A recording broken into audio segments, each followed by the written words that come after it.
Good morning student, I am Leena Edu. In the previous video, I explained the timeline of the modern period of Europe. So today we are going to learn about characteristics of modern age. The modern age was a period of great and sweeping changes. These changes were the result of certain powerful forces that came in time to be recognized as the characteristic feature of the modern age. They are reasoning and rationalism, Hindi में इसे तर्क एवं बुद्धिवाद कहते हैं. Scientific and technological progress means विज्ञान एवं तकनीकी का विकास. एक्सप्लोरेशन मीन्स अन्वेषण. ह्यूमनिज्म मीन्स मानववाद. Reasoning and rationalism. Okay. In this era, an individual used to believe any fact only when he used to get appropriate reason or argument for that fact. This led to development of science in Europe. Modern age की शुरुआत में लोग बुद्धिवाद पर जोर देते थे. वे कहीं सुनी बातों पर यकीन नहीं करते थे. उसे तर्क की कसौटी पर प्रमाणित करने पर ही उसी तथ्यों को स्वीकार करते थे. यही कारण था जिससे यूरोप में साइंस का विकास हुआ, विज्ञान का विकास हुआ. यही कारण था कि वहाँ नेशनलिज्म और डेमोक्रेसी जैसे विचार अस्तित्व में आए. सेकंड पॉइंट है आपका scientific and technological progress. New inventions and discoveries that revolutionized human life means that developed human life. उस समय लोग जिस फैक्ट पर विश्वास करने लगे थे तो क्यों, कैसे जैसे सवाल लोगों के दिमाग में आने लगे थे. इसी के जवाब में यूरोप में विज्ञान एवं तकनीकी का विकास संभव हो पाया, जिससे मानव जीवन का विकास हुआ और ह्यूमन लाइफ में बहुत बड़े बड़े चेंजेस, बदलाव हमें देखने को मिलते हैं. थर्ड है आपका एक्सप्लोरेशन मीन्स अन्वेषण. The search for new lands and sea routes. उस समय लोगों की सोचने की क्षमता का विकास कर लिया था, जिससे वे जिज्ञासु हो गए थे. यही कारण था कि लोग नई जगह व नए रास्तों की खोज किया करते थे. नेक्स्ट है आपका ह्यूमनिज्म, मानववाद.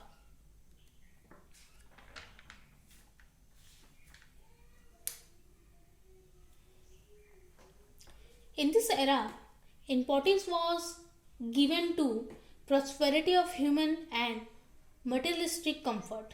It is known that man has uncounted ability to developing and making a developed society. इस समय, इस युग में, इस एरा में मानव की उन्नति और भौतिकवाद पे, भौतिक सुखों पे ज़्यादा महत्व दिया जाने लगा था. ऐसा माना गया था कि मनुष्य में उन्नति करने की अपार क्षमता है और वो एक उन्नत और डेवलप्ड सोसाइटी का निर्माण करने के लिए सक्षम है. So, student, these are the characteristics of modern age. Now the question is, what were the forces that were responsible for the changes that characterized the modern age? सवाल यह है कि ऐसी क्या स्थिति थी, ऐसे क्या फोर्सेस रहे हैं, ऐसे क्या चेंजेस हुए उस टाइम में जो मॉडर्न एज को डिफाइन करते हैं. They were the renaissance of Europe, the industrial revolution, the American and French revolution and nationalism. Most of these forces of change began in Europe and the spread across the world. India too was greatly influenced by these forces. So, firstly, we have the Renaissance means पुनर्जागरण.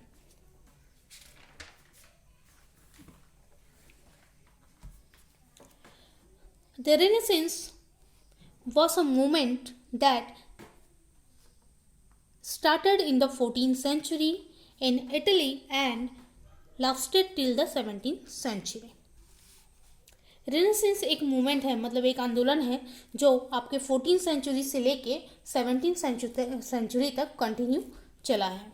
Renaissance means rebirth and the thinkers of this period sought to rediscover and revive the learning of the ancient Greeks and Romans.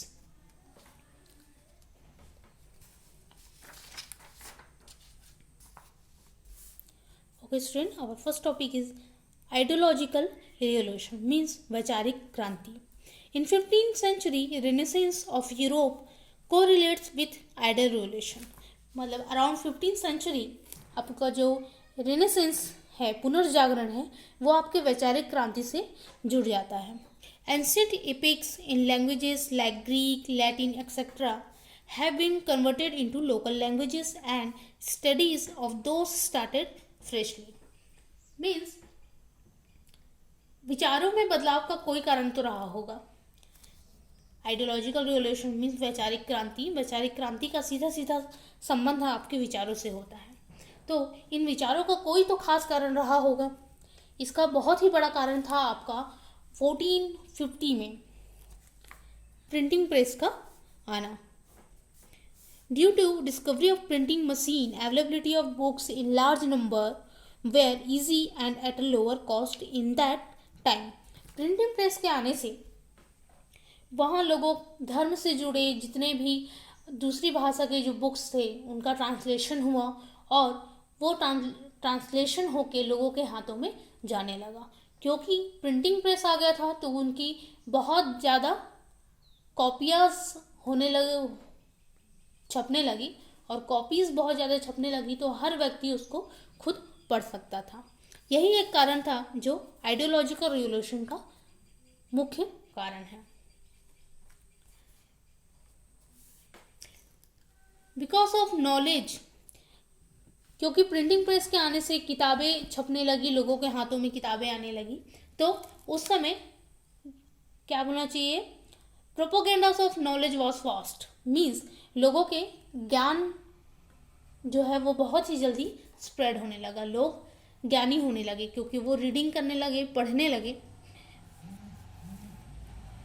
Because of knowledge of ancient ideas and modern views, प्राचीन विचारों से और आधुनिक सोच मिलकर एक ideal revolution के रूप में सामने आया. इस क्रांति का प्रभाव सभी क्षेत्रों में हुआ.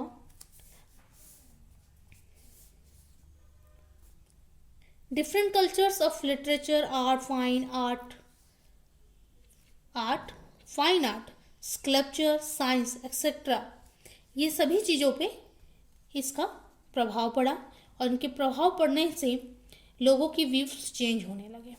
Artist have mostly depicted human emotions and natural beauties of nature in their art pieces. प्राचीन समय में, एंशिएंट टाइम में जो आर्टिस्ट होते थे वो धर्म से रिलेटेड चीज़ों को अपने आर्ट में, अपने कला में लेके आते थे.